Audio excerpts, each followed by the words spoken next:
far be it for me to extend my sympathy to Everton fans, but I'm good at this morning. They must be feeling the footballing gods are conspiring against them.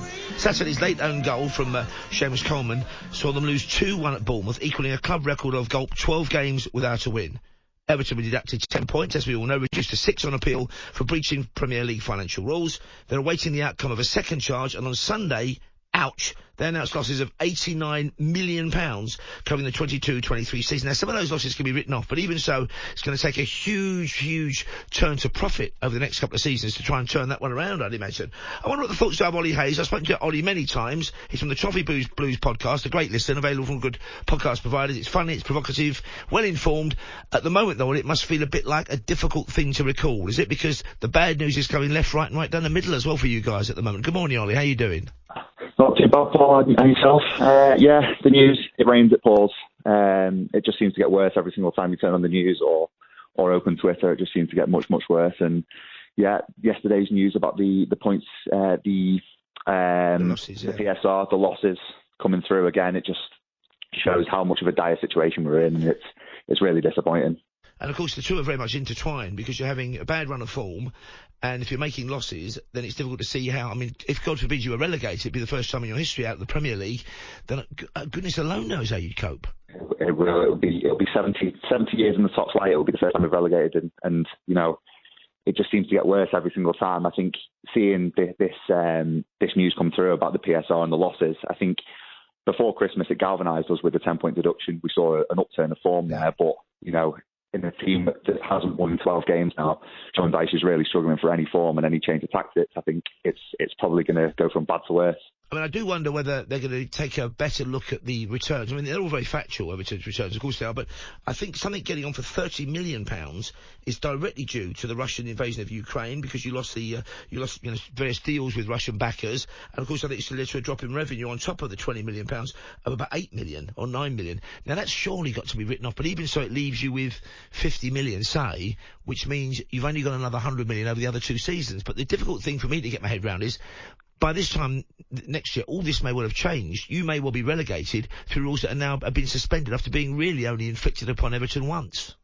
Well, that's exactly it. I think, you know, the mitigation that they used in the first charge, I think, you know, you looked at the Russian invasion of Ukraine, you looked at Player X, which formed a huge part of the mitigation, which was used against us. You know, you look at the losses through COVID. I think there was a lot of mitigation used by the Premier League, and as you say there, the rules are changing. It doesn't seem fair, you know, for the likes of Nottingham Forest, for the likes of Everton, if the rules do change and the goalposts change this season, you know, going into a season where we could potentially be in the Championship with another points deduction after this resulting charge this season, does it seem fair? You know, teams like Manchester City, Chelsea, would they, you know, have the same?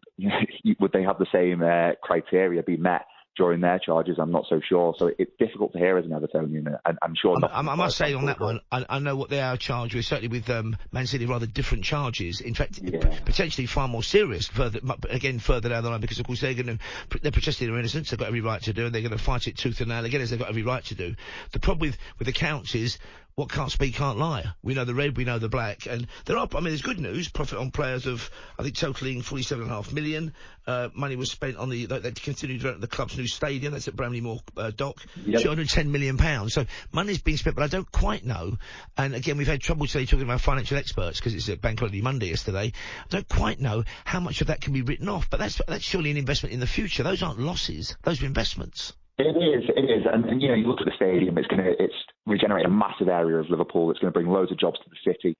Should Everton be punished for funding that stadium themselves? I'm not so sure, because you know, you look at sustainability. The word sustainability should mean that clubs should be funding their own stadium to bring regeneration to an area, to bring jobs to an area.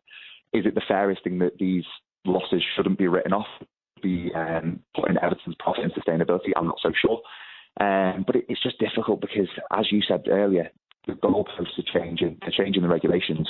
What will be a breach this season might not be a breach next season. So it's really difficult to comprehend. And as you said, financial experts have been wrapping their heads around it all weekend. And you know, looking at Everton's £89 million loss, they don't know if there might be a points deduction coming next season or if they're okay. Of course, if you're relegated, it won't come next season, because Leicester aren't going to get theirs until if and when they get promoted back to the Premier League. A very good friend of mine is he teaches philosophy, so he's a bit of a bore. If you're listening, Colin, I mean you. But he's also fascinated by risk and probability. And a couple of years ago, I remember him saying to me about football along these lines, which is that you're in a business which is very few teams are guaranteed survival. We see the number of teams that have been drawn into the so-called relegation dogfight this season in both Premier League, Championship and further on down. Yeah. And yet you've also got to constantly want to build for the future, because the fans want the impetus of continued success. So you've got two things that are completely at odds for each other, pulling, and at the middle you're expected now by these regulations to also go for safety. It seems to be an impossible three-horse race to pull off. I think it's an impossible task for most teams to the middle to the bottom end of the Premier League. Yeah. You look at teams like Manchester City, Chelsea, Liverpool, the traditional big six, so to speak. Teams like Aston Villa, maybe this season, will have to sell a big asset. There's news coming out that they might have to sell a Douglas Luiz, and Ollie Watkins to try and balance the books and fall into this profit and sustainability regulations. It seems to me that there's a concrete ceiling on the top six, and teams can't really compete because you look at Everton, for example, and I've scrutinised this so many times. We're funding our own stadium. We've had to spend money as well to keep our squad ticking over and to keep our performances on the pitch to a sustainable level to play in the Premier League. You can't do both things at once, and to keep sustainable and to keep in these regulations, it's almost impossible. It's an impossible task. Now, if you thought I was financially illiterate, wait till you meet my producer, Kane Reeves. But he has got a question for you, Kane. What do you want to discuss with Ollie? Mashiri would want me nowhere near the Everton accounts. I'd make it 10 times worse. Mate, I was wondering what the feelings like towards Sean Dyche, because if you don't win tonight, 13 games. Is there any kind of animosity towards him? Is the tide turning a little bit with the atmosphere, or are you all behind him still? It's very difficult to say. I think Saturday's performance at Bournemouth was a big awakening to the fan base. And I said this on the Toffee Reviews podcast on Saturday evening. After the game, I was very much losing faith in Sean Dyche, and I have been now for some time. And Sean Dyche, he's a manager that has done so well so many times to keep Burnley in the Premier League with, dogged football, playing that long ball, keeping defensively solid. With Everton, I feel like our squad doesn't warrant that. I think we've got a fantastic player in the midfield called Amadou Onana. Yeah. If you get the ball to him and have him look up and spray passes, I think that's what he's perfect at doing. And with Sean Dyche's tactics at the moment, he's kind of been overlooked. So for me personally, I've been slowly losing faith in Sean Dyche. I think for the fan base as a whole, I think Saturday was a very rude awakening, and I think a lot of people are now turning the tide on Sean Dyche, and I'd be very worried, for these last 9 games. I don't think many people will have too much faith in him because of his lack of ability to change tactics. He's very stubborn on what he wants. He's very stubborn on his substitutions, and I think a lot of fans now are getting to a situation where they can't really accept too much longer the style of football and how we're playing on the pitch. Mind you, we've suffered a lot for you. I'm a West Ham fan, and we got beaten by them as we know at the weekend. So the legs have been run off a bit. And also, if you win, you've got a game in hand, more seriously. If you win this, you do go above Brentford.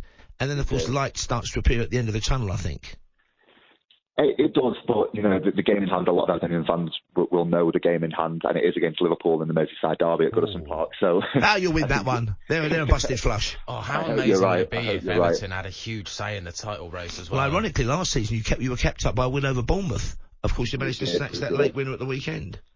I mean, stranger things have happened, and a Merseyside derby win against Liverpool to keep us in the Premier League and keep me off the top of the table. That'd be incredible. That would be the perfect storm, and I think it would be a very good night in Merseyside for the Blue Half. But it does worry me going into these last. Well, that's what I was asking you. I mean, okay, we've had the fantasy, and that may well happen. You're right. Football is it's not only a troubling beast; it's also sometimes a wonderfully liberating, an amazing beast. It uplifts you.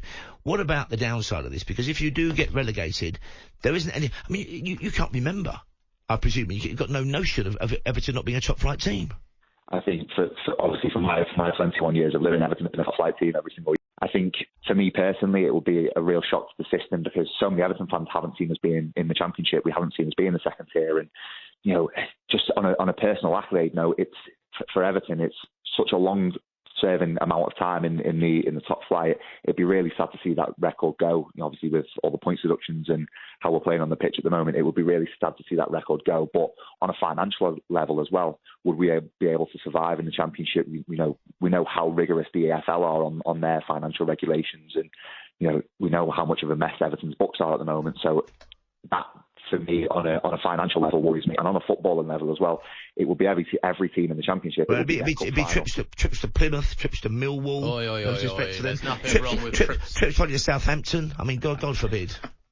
As an away goal final, it'll be new stadiums to tick off, but I think that's worst case scenario, and I think a lot of Evertonian fans would be. And the other question I suppose I need to ask is, if you do get relegated and it's down to the points deduction, maybe Sean Dyche is the person to get you promoted. It's very difficult to say. I think a lot of Evertonians would say cross that bridge when we come to it. Right. Just try and get to the end of the season and see where we are, then reassess. Do we have to make any sales due to this, potential breach to balance the books? Do we have to sell Branthwaite? Do we have to sell Onana? I think if Evertonians get to the end of the season and we're either a Championship team or a Premier League team, I think that's when you make a decision on Sean Dyche. At the moment, I think you can't excuse 12 games from that away. So at the moment, I'd look to moving on in the summer.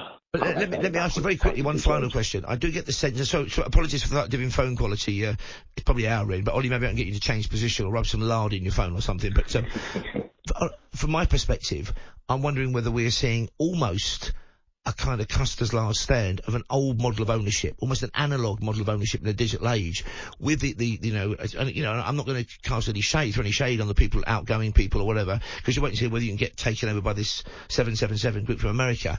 Yeah. But it's a very different, I mean, the days of a wealthy local lad made good, coming in on his white Charger or whatever colour horse he rides, and pumping money into the club are simply long gone, because you're up against nation states now. I think those days are very much they're gone, because you look at the likes of Manchester City, you look at the huge firms behind Newcastle, Chelsea. It's so hard for teams now. There's a country behind Newcastle, as they admitted, with the lead golf thing, but apparently not with the football. But that's neither here nor there. It's the scale of wealth, and of course they're going to then. It's human nature. Whether you've got money to find ways to get round the rules and get round the loopholes, and the more money you've got, the better lawyers you've got, and the more loopholes you find. Oh, 100%. You look at Chelsea with all their amortization and their lengthy contracts. I think, it's finding ways to get around these regulations, and Farhad Moshiri has just not been able to do that. We've fallen foul to these regulations. But I completely agree with you. Those days of local businessmen coming in and taking their local team from rags to riches, so to speak, I think those days are long gone.